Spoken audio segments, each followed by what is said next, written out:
Hello everyone, today we are reacting to popular brands get destroyed by The Simpsons by Learn the Lore.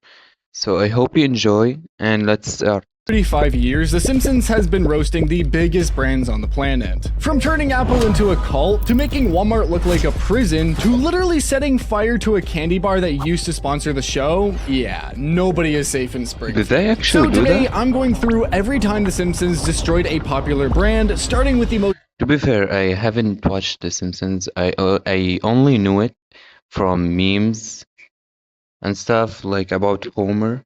savage one of all, Butterfinger. And look, this one just has to come first because of how personal it is. For over a decade, from 1988 to 2001, Butterfinger was one of the biggest. Butterfinger is a real brand? I actually didn't know. I thought it was only for a imaginary brand for The Simpsons. It's sponsors The iconic, Simpsons actually. ever had. Nestle paid serious money to have Bart front their entire ad campaign. The commercials were literally everywhere at the time. Art screaming, "Nobody better lay a finger on my Butterfinger," became one of the most recognizable catchphrases in advertising history. There were tie-ins, cross-promotions, product placements, and all of it happened during the show's biggest years when it was exploding into a cultural force. Nobody better lay a finger on my Butterfinger. Then the deal ended, and the second it did, the writers went straight for the throat. In the season 13 episode, Sweets and Sour They didn't even Marge sues the entire sugar industry, which leads to a city-wide candy ban. I'm so proud of you. And thanks to Marge Simpson's damning evidence, I hereby ban all sugar products from Springfield forever. Get in the car. The town then holds a massive bonfire where everyone tosses their sweets into the flames. Officers start throwing in Butterfingers, but the bars won't burn. They just sit there in the fire, completely untouched, while Chief Wiggum stares at them and delivers. Are they fireproof? One of the coldest lines in the entire show's history. Even the fire doesn't want them. Ooh. Even the fire doesn't want them. Showrunner That's harsh. Like, can they like make lawsuits? Like the ones who made the candy, can they make a lawsuit because of that phrase? Al Jean later confirmed on the DVD commentary that the joke would never have happened while the sponsorship was still active. They waited for the moment, and the moment that they were free, they made their former partner the punchline of the whole episode. No real damage came from it. Butterfinger survived and even did more tie-ins with the show later. But the message was clear. The Simpsons. So imagine getting roasted, but the roast was so good, it made the people who made the candy want more of your episodes. It's actually pretty cool. Had no sacred cows. If you're a brand, you're fair game. And if you used to pay them, you might be even more fair game once the checks stop. That one moment set the tone for everything the show would do to brands for the next 2 decades, and it only got worse from there. Because while Butterfinger got burned after the deal ended, this next brand got roasted while they were still one of the biggest companies on Earth. Maple is the show's version of Apple, and they did not hold anything back. It first showed up in the season 20 episode My Pods and Boomsticks, and from the first scene, the writers made it clear that they understood exactly what Apple fans. To be fair, Androids are superior to Apple. If you want to argue with me, go ahead, go in the comments. Look like from the outside. Get him! Get him, guy! Stupid angry mob chasing me because I shine a harsh light on modern society. Oh, now I know how Dane Cook feels. The parody includes everything. Steve Mobs, a clear stand-in for Steve Jobs, runs the company from an underwater headquarters that looks like something out of a Bond movie. The stores are glass-fronted with a Brainiac bar where employees talk down to customers who don't understand their own devices. Products include My Pods, My Phones, and My Pads, all designed to look sleek and minimal while costing way more than they should. The company's slogan is Think Differently, but Steve Mobs eventually admits the real motto is No Refunds. It then came back in season 23's The Social Network, where Lisa uses a Maple Lisa computer to launch Springface, a parody of Facebook that turns the whole town against each other through social media. Sounds like Twitter, actually. Or the people that now call it X. It sounds like Twitter. The show used Maple as a gateway into mocking the entire tech industry, from the cult-like fandom to the overpriced minimalism. Like, to the I shouldn't pause secrecy it, that like, Apple was known right for here. during the Jobs era. Now, what makes Maple interesting is that despite how hard the show goes after Apple, fans actually loved it. The academic study on Simpsons brand parodies found that Maple drew the most positive audience reactions of any fictional brand. See, even the audience don't love Apple. Or maybe the opposite, but I am 100% sure they are with me on this one. And in the show, with over 11% of all sampled tweets about it being positive. You see, people saw it as a clever, affectionate tribute rather than a genuine attack. Apple never publicly responded either, which most people took as a sign that even they saw it as free cultural advertising. But while Maple got the celebrity treatment, this next brand got dragged through the mud in the harshest way possible. Sprawl Mart is the show's version of Walmart, and the writers treated it like a horror story about what happens when one store takes over everything. It showed up most prominently in the season 16 episode, On a Clear Day, I Can't See My Sister, where Homer takes a job as a greeter at the store. And from that moment he walks in, the show makes it clear that working there is a nightmare. Employees have no bathroom breaks because the manager literally swallows the key. Workers get locked inside overnight. There's a compliance chip for It sounds like a 9 to 5 to me.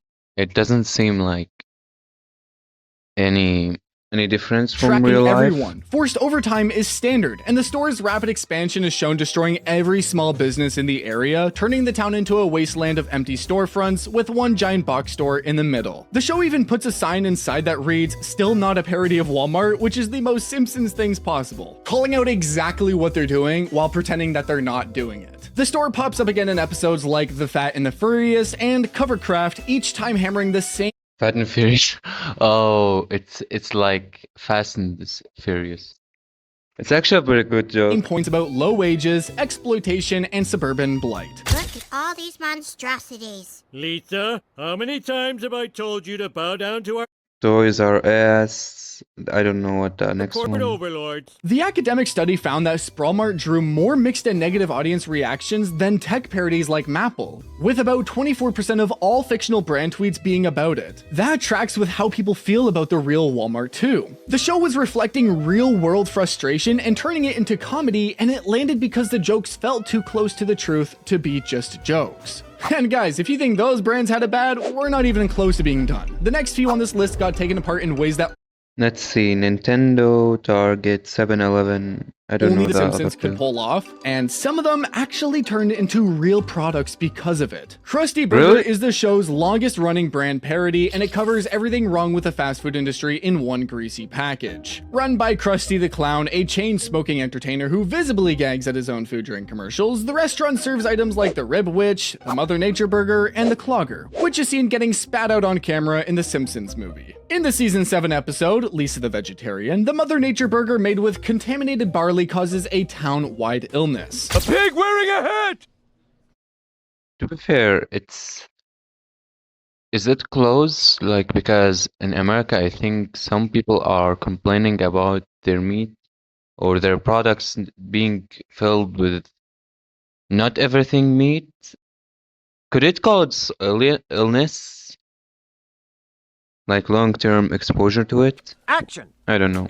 Hey, it's your old pal Krusty for my new pork sandwich, the Clogger. But what's interesting is that the chain operates like a real fast food empire with all the worst parts turned up to maximum. Behind the scenes, the restaurants use sweatshop-made toys and kids' meals, pay off the mafia to block real competitors, and cover up the fact that some of the meat comes from zoo animals. Marketing parodies include the Krusty Burglar, a knockoff of McDonald's Hamburglar, and finally in-store promotions that promises prizes nobody ever actually wins. In Bart the Fink, the IRS seizes the entire franchise and renames every product with tax-related puns. And in the Treehouse of Horror episode, the burgers literally turn people into zombies through cannibal ingredients. I tried to drink a Coke on the bus, and they took away my pass!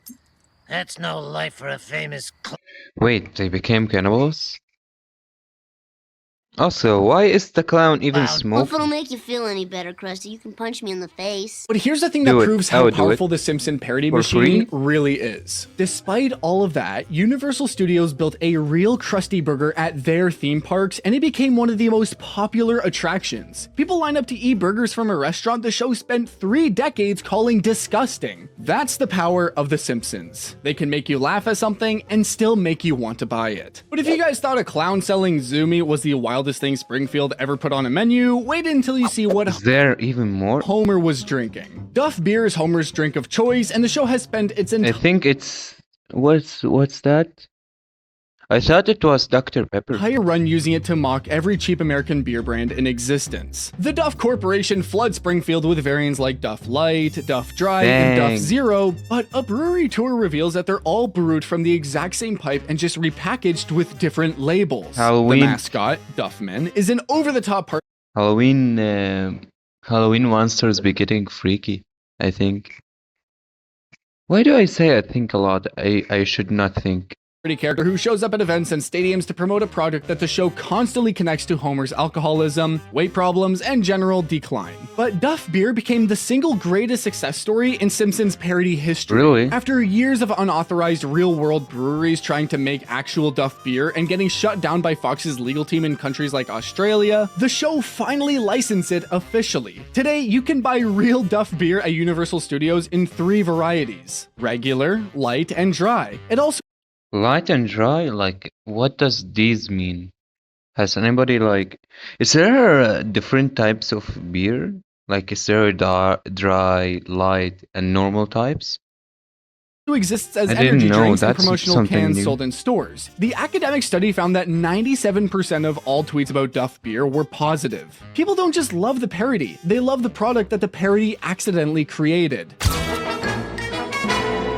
it is! The Duff Pyramid. Pyramid.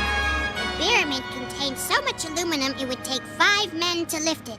22 immigrant laborers died during its construction. Creator Matt Groening once wonder warned that why. making real Duff could encourage kids to drink, but the licensing went ahead anyways. And now a fake beer invented to mock the beer industry generates real revenue. The Simpsons literally turned satire into a business model, and Duff is the crown jewel of that strategy. And Maybe one day I will be able to react to Simpsons.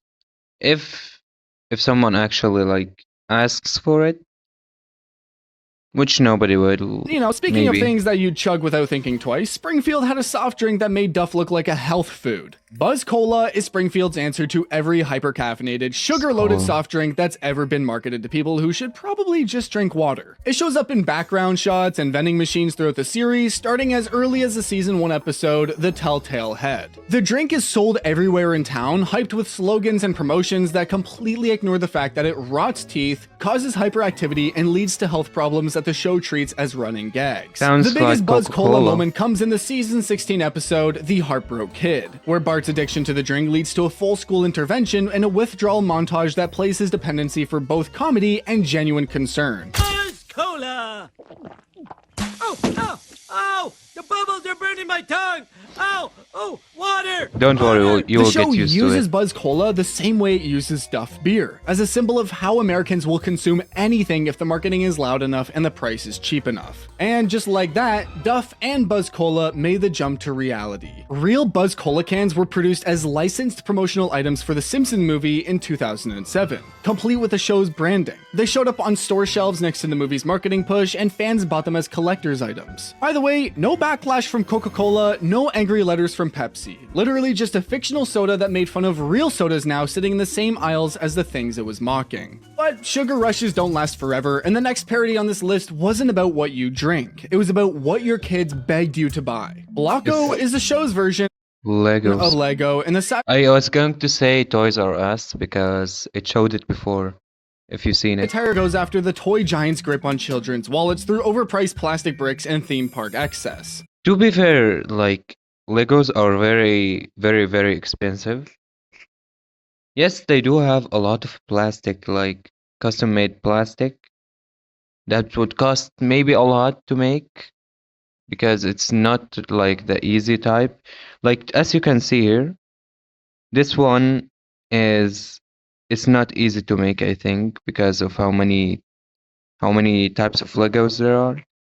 There's a Death Star, there is a car, there's a city. I think the price might be a little bit justified, or maybe not.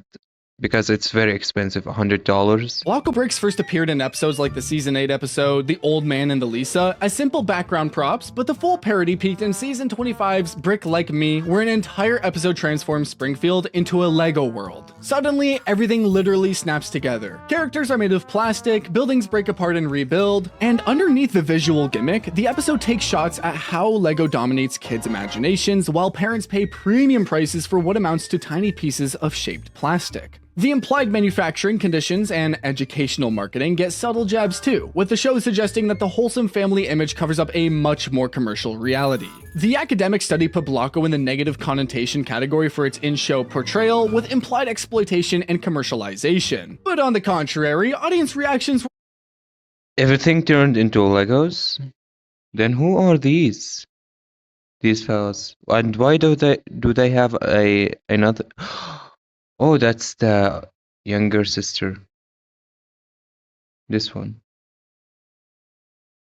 positive, treating it as loving homage rather than genuine criticism. Real Blocko products even appeared in Universal Studios shops alongside actual Lego sets, which is the ultimate proof that The Simpsons can mock something and sell it at the same time. And while the kids were snapping bricks together, Springfield had a whole strip of storefronts that took shots at the places their parents spent money. Lard Lad Donuts is one of the most visibly brand parodies in the entire show, mostly because of the giant statue of a chubby boy holding an oversized donut that towers over Springfield in dozens of episodes. The design, of course, mocks real-world roadside attractions like Randy's Donuts in Los Angeles and the Bob's Big Boy mascot, turning American junk food culture. He almost died. Did you see that? That cop is so stupid. If you are not going to shoot a gun, just don't aim it at anything.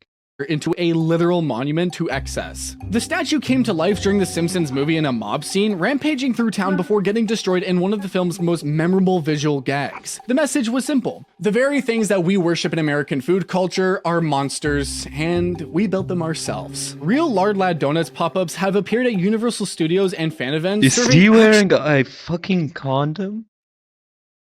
He's wearing a condom as a mask. Oh my god. Actual donuts under the fictional brand. I didn't expect.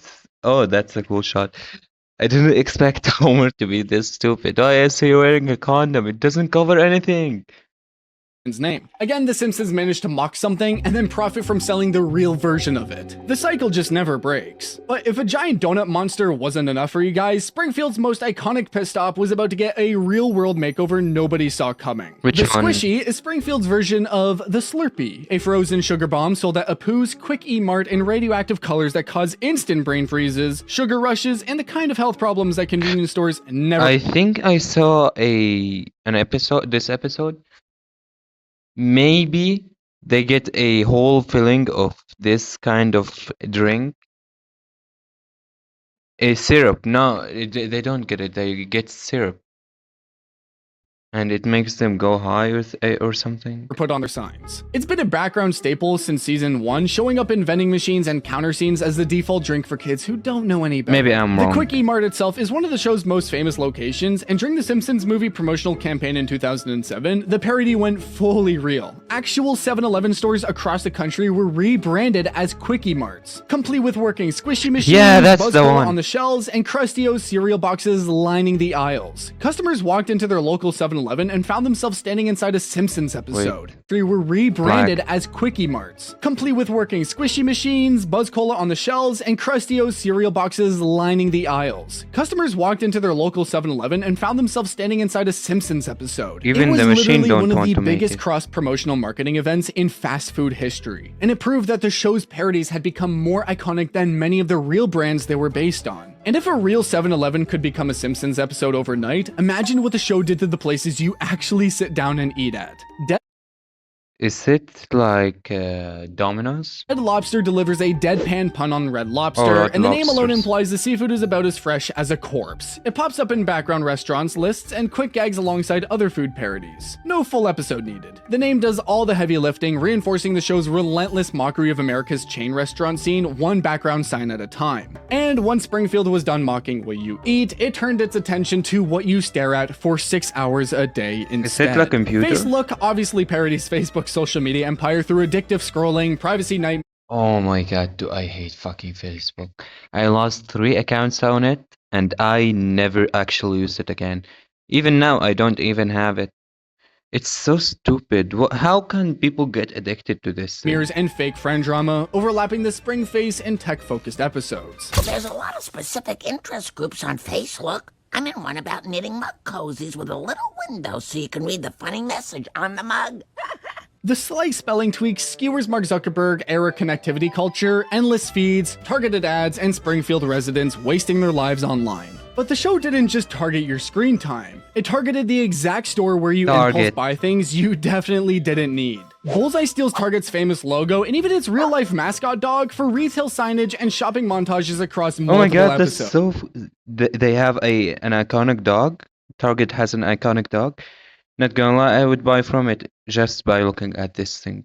Bart's impulse so buying cute. chaos at the store highlights big box discount madness and suburban consumerism, much like Spralmart, but with a cleaner red and white visual. You know, the only people that wear these robes, the one on the right, are only the rich people.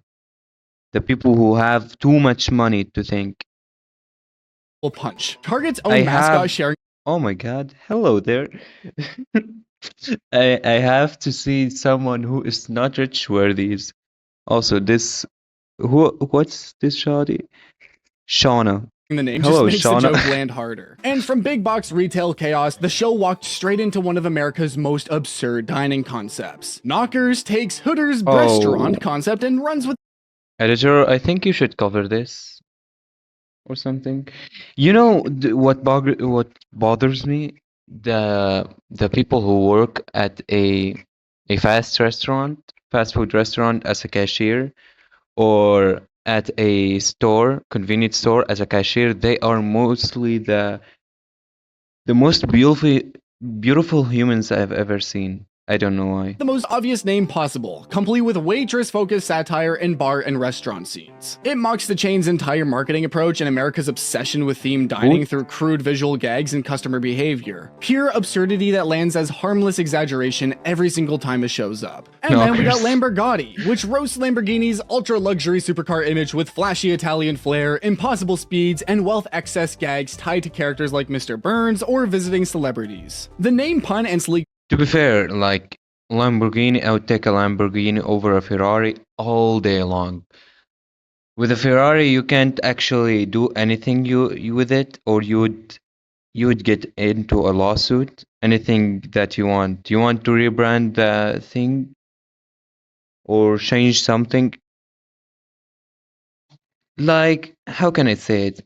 They don't make you have the full ownership like Lamborghini does. Visuals mock how exotic cars represent out-of-touch wealth in a town full of beat-up vehicles. It shows up here and there in background drive-bys and chase scenes, fitting perfectly into the show's recurring car brand satire. But the satire wasn't just about where you eat and shop, it also went after how you show up to do it. Costmo is the show's take on Costco, and it nails the bulk buying warehouse experience and quick background gags across several episodes. Homer-style overbuying, endless aisles of oversized everything, and the soul-crushing feeling of wandering through a building the size of an airplane hanger just to save $2 on paper towels. The show treats it as cheap but depressing, a place where bargain hunting replaces any sense of normal shopping. And while Homer was drowning in bulk paper towels, the writers were busy renaming every. I mean, when you are underpaid, these things become very, very needed.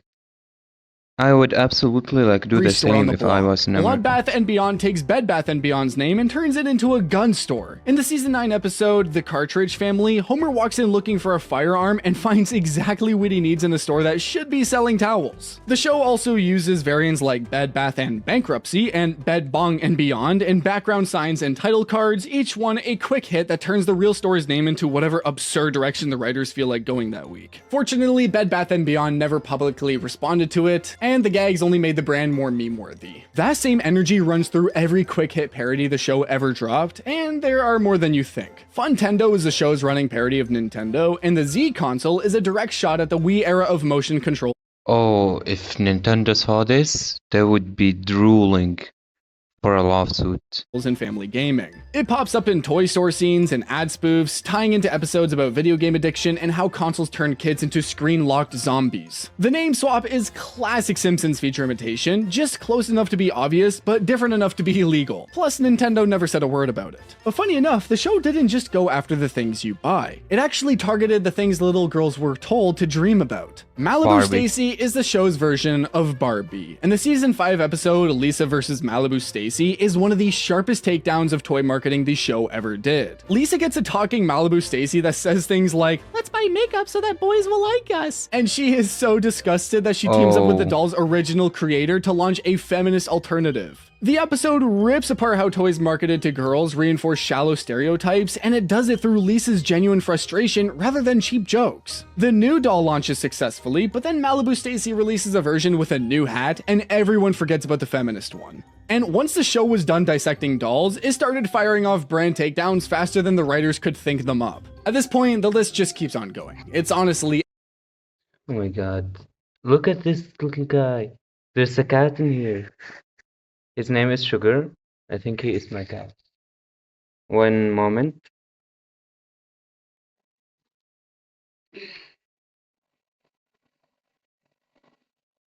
Anyway, let's continue. I brought him food. endless. Abercrombie and Fish mocks Abercrombie and Fitch's preppy exclusivity with fish-themed clothing. Wait one moment. Let me... Anyway, I fed him. Let's go. Starbucks and Skybucks parody Starbucks coffee shop takeover of every street corner in America with Russian and sky-high pricing twists. Kentucky Fried Panda takes KFC's formula and puts an endangered animal in the bucket. Disneyland gives Disneyland the full Springfield treatment with twisted rides and corporate greed behind the magic. The show even went after Fox News, the network that airs The Simpsons. In a 2003 episode called Mr. Spitz Goes to Washington, the show parodied Fox News scrolling ticker with fake headlines like, "Do Democrats cause cancer?" Fox briefly threatened legal action against their own show before realizing how ridiculous that would look and backing off. Creator Matt Groening said the network couldn't sue itself and the gag They sued everybody and now they are going to sue themselves. That's so stated. like imagine destroying any other company that you resort to only have yourself to sue. It would Now, actually be here's the funny, thing about huh? all of this. After 35 years and over 700 episodes, with 197 brand parodies cataloged on the official Simpsons wiki, 197? The Simpsons have that much episodes. Yeah, no, I'm not going to watch it. not a single brand has Not a ever chance. reported sales dropping because of the show. No company went bankrupt, no stock price crashed. The academic study that analyzed 96 of these parodies found that while 96% of them are shown negatively inside the show, 61% of all audience reactions on social media were positive. For brands that became real products, like Duff Beer, that number jumps to 97%. The Simpsons figured out something that most comedians never do. You can make fun of something so well that people end up loving both the joke and the thing being joked about. Yeah, they that's roast the Apple, and comedian's fans work. tweet about how much they love Maple. They If you're a good comedian, you can make anything funny. Like you could make basically a bad brand, a forgotten something, into something that people actually love. mock McDonald's, and Universal Studio builds a real crusty burger. They trash cheap beer for decades and then sell real duff at theme parks. No lawsuits have succeeded, no cease and desist letters have stuck. The show just operates under parody law using clever name changes and visual twists that keep everything legal while making the satire land perfectly. Brands tolerate it because the alternative, going after the most popular animated show in history, would look worse than any joke ever could. And that's every time The Simpsons destroyed a popular brand. I think that's all for today. Thank you for watching the video. I hope you enjoyed. And if you reached until now, comment and I would basically give your comment a heart and I would answer it. Thank you very much. See you later and have a nice day.